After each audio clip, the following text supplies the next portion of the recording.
Interconnected by Eva Roc. My cherry razzle-dazzle fingernails clacked over the hotel keyboard while I tried to ignore his playful gaze. Mr. Donovan was the type of regular guest who demanded perfection to match his tailored Brioni suit and polished $2,460 dollar Beluti leather Oxfords. Yes, I looked them up, and no, I wasn't a stalker. But he was always watching, judging, waiting for the slightest mistake, like I was a game to him. After he complained about his room for the third time this morning, I accidentally stepped on his foot heading to the front desk. My half-assed apology earned me a comparison of his shoes to my meager paycheck. It sent me spiraling down a dangerous rabbit hole of luxury goods on my favorite shopping app. Swiping through all the things I could never hope to buy isn't healthy. If I didn't need to repay my family's crippling debt, I wouldn't bother getting up every day. Depression went from stranger to acquaintance to friend. A moment of your time. He placed his broad hands on either side of the workspace, disturbing an array of handwritten sticky notes. They kept me busy and broke up the daily monotony. More than half of them logged his complaints, wake-up calls, specialty orders, or room upgrades. Did he get off toying with me? Why? I didn't need his thumb brushing my blazer sleeve to catch his naked ring finger. No, in my experience, the rich, brazen, flashy ones had the weirdest kinks. Ugh. Why did he have to be my type? Yes, Mr. Donovan. I filled out the work order on my monitor. The cursor blinked over room number 154 with an incomplete description of the leaking sink he reported earlier. If he asked for another room swap, he set a world record. Hi, he drawled like an old friend. I glanced up, eyebrows raised in audacity at the strange lilt in his voice.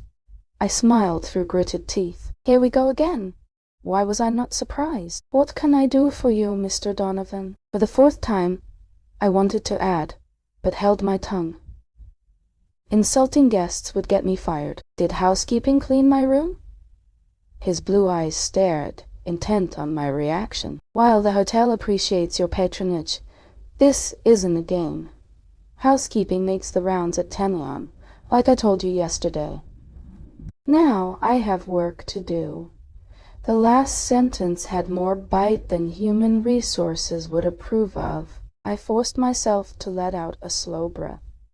My eyes narrowed when amusement tugged on the corners of his mouth and exposed a delicious dimple. Oh yes, that's right.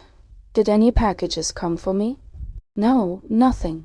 I shook my head when something metallic flashed on the counter. A red ribbon was tied in a bow around an ancient key. An intricate Celtic knot on top. Red's always been your favorite color, he offered as I picked up the key. Silence fell, punctuated by the hushed ambience of muted conversation in the lobby. Jessamine? His sultry voice tugged at all my inappropriate places, heartstrings included. He used my name like a caress to the groin. Each syllable dragged along the letters with a sensual flick of the tongue. It made me want to tear off my name tag and smash it against those full kissable lips. What is this? I demanded. This game went too far. An invitation to play. It opens a secret door in the hotel. He put his hands in his pockets. Aren't you curious? I cleared my throat and shoved it into a desk drawer like my life depended on it. No, I huffed. Suit yourself, he said, and the damn dimple reappeared to tease my clenched insides.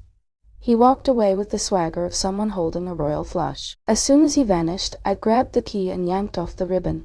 I frowned. The third floor had 2 conference rooms and a cleaning closet. There was no room 314. I should contact HR and file a complaint, I muttered, as my fingers curled around the metal. Thinking about his hands, lips, and broad shoulders made me ache in a good way. What harm was there in checking it out? The elevator dinged. The hallway was empty. I strode its length, got to the dead end, and walked back. See, no room 314. Don't let him get to you, I chided, shaking my head as I laughed at myself. I ran a hand over my face. When I opened my eyes, an innocuous hotel room door replaced the elevator. 314 on the plaque, with a familiar Celtic symbol below. No way. No. The impossibility tickled my need to know what lay inside. The key slipped into the lock and turned without resistance. The queen-sized mattress had freshly laundered sheets and the same standard comforter as all of our other rooms. A crisp, neatly folded white. A black box with a red ribbon laid on top. Was it for me? 3 steps brought me to the foot of the bed, and I tugged it open. The lurid cherry pumps called from somewhere dark and primal, like they had always been mine. I kicked off my worn flats and slid my feet into their shiny perfection. These Louboutins were #1 on my shopping app's wish list. They cost a fortune. Wow, they're even better than I imagined. I spun, excited and embarrassed by the sultry voice at the same time. Mr. Donovan stepped forward, and the door clicked shut behind him. He took up a position so close the air pressure shifted. It made me self-conscious of my second-hand ensemble. His left hand reached towards my springy red curls, fallen onto my shoulders. He wouldn't dare.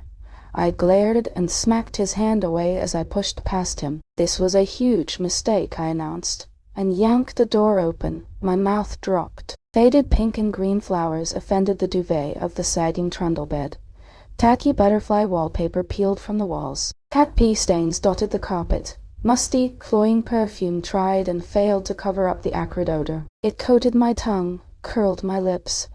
Granny died in this room when I was a child. I slammed the door shut and shuddered at the memory of her glassy, vacant eyes as she lay rigid on the sheets. What the hell was that? I rounded on Mr. Donovan in disbelief. Welcome to the labyrinth. The men in my family have handed down its secret magic for generations. I must give the key to the person I can't live without. Should you accept, it'll bind us together. He unbuttoned his jacket, removed his tie. Is this some kind of sick joke? I hissed. He plopped on the comforter and motioned to the doorknob. See for yourself. I twisted and jerked. Challenge accepted. The massive four-poster took up a quarter of the log cabin's wooden interior. It looked distinctly masculine and feral. A chill and the pungent scent of pine trees assaulted my allergies and caused my eyes to water. Over the bed hung a serene photograph of a forest. The inscription made me gasp. Taste me on your lips. No way. I closed the door and yanked it open again. There was hostile, modern red furniture. Mirrors covered every inch of the ceiling. Above a round waterbed, I recognized my handwriting and my feminine scrawl in cherry razzle-dazzle lipstick, but I didn't write it. Have your way with me, Mr. Donovan. I pressed my forehead against the smooth surface of the door after it clicked shut. I imagined this last night. Him. His broad shoulders and ass reflected sinfully while he thrust and panted on top of me. In this room, chest heaving, cheeks burning, I tried to comprehend the impossibility of the situation. This was my fantasy. This can't be happening. Mr. Donovan placed his hand on the door jamb above my head. The soft fabric of his jacket tickled the side of my face. His palm grazed over the curve of my butt and squeezed. I yelped and spun. Bad idea. Now my breasts rubbed his sleek shirt and hard buttons. My nipples peaked. You didn't believe me, he whispered into my ear. Warm breath brushed my neck and sent goosebumps along my spine. His leg slipped between mine, and I stifled a whimper as friction teased sensitive places. Why was it so hot in here? My blouse stuck to my skin. A bead of sweat ran down my thigh. Vision blurred. My heart smashed a rhythm against my eardrums. Mr. Donovan grabbed my forearm and steadied me as the stilettos threatened weak ankles. His other hand drifted over my belly, a welcome invitation. I struggled to swallow. Let go, I whimpered in a heady voice. To my dismay, he released me. I put distance between us. Skin tingled from his touch. Are you all right? I told you I didn't have time for games and whatever the hell this is. I straightened the end of my blazer and smoothed wrinkles from my skirt. Let me explain. His eyes raked down my body. They made me clamp my teeth and legs together. My scowl hardened. You've got 60 seconds. Arms crossed.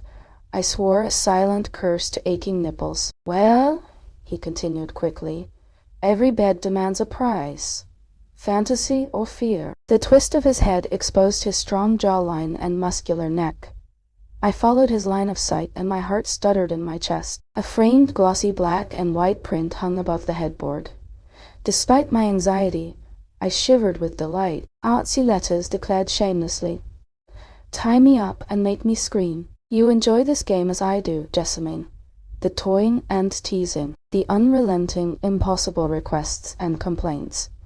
"I can't get you out of my head. It took a lot of time and effort to steer you into taking the job at my hotel, but once you did." My pulse raced as my nails dug into my forearms. Adrenaline flooded my body. His hotel? This game plummeted off the deep end and fast. "I hold your family's debt. Don't you understand? You'll always be mine." Teeth flashed as his noose around me tightened. Every door I opened led to a bed, back to him. "Let me out," I demanded. "Without question, Mr. Donovan turned the doorknob. The stale air of the third-floor hallway greeted my hammering heart. I fumbled outside, expecting him to grab me, to stop me, to drag me back and throw away the key. He stood there, unmoving. No protest crossed those amazing pouty lips. One eyebrow raised above his blue eyes. I shook my head and retreated. The door slid closed with a click. I gasped and bent over, hands on my knees, as I fought to breathe. When I caught my breath and straightened, the elevator dinged. I scrambled inside and pounded the lobby button. My new red pumps clacked over the polished floor as I walked to the front desk. Thoughts of his confession and those bedrooms crashed into each other like high tide. "He's a crazy bastard with weird kinks like you thought," I said to my computer monitor as I logged on and tried to pretend nothing happened. Today was just an ordinary, boring day. I snatched a line of sticky notes from the counter. "Mr. Donovan requests body water, $85 per bottle. Direct all calls from web financials to Mr. Donovan's room." "Mr. Donovan," said the thermostat, "in room 224 isn't working." I groaned and laid my head on the desk. Even now, he won't leave me in peace. Without him and this massive debt, would I still be here? Or would I have given up long ago when depression and boredom professed their love for me? What he considered a game I called my life, dark and twisted as it was, I couldn't stop thinking about him. The way his eyes devoured me, how my name on his lips sent me drowning in a pool of longing. Weariness, morbid thoughts, and drudgery crept over me as soon as he left. Shit! I gave myself a moment to contemplate my life choices before I went back to the third floor. Lousy decisions could turn into good ones, right? My damp underwear seemed to think so. I wanted him. So perhaps I could rewrite the rules. Mr. Donovan chuckled where he lay on the bed in room 314. I lifted his black tie from the carpet and approached. "I'll make you a deal," I said. I wrapped the silk fabric around his wrist, looped it through the headboard, then straddled him and tied the other. "Anything," he groaned into my lips. "Forgive my family's debt. Give me what I want, and I'll play your stupid game." Ivory buttons popped off his dress shirt as I ripped it open. My fingers grazed his flushed, tense abdomen as he strained against his restraints. "Deal," he growled, and pressed a kiss to my throat. "Is this your fear, or your fantasy, Mr. Donovan?" I whispered across his skin as I trailed kisses down. "I am terrified of losing control," he gasped, as I took him in my hand. It wasn't long before we were both screaming. "You're insatiable," he panted 3 bedrooms later. "I can still taste you." The waterbed jiggled and pitched as I tried to get up.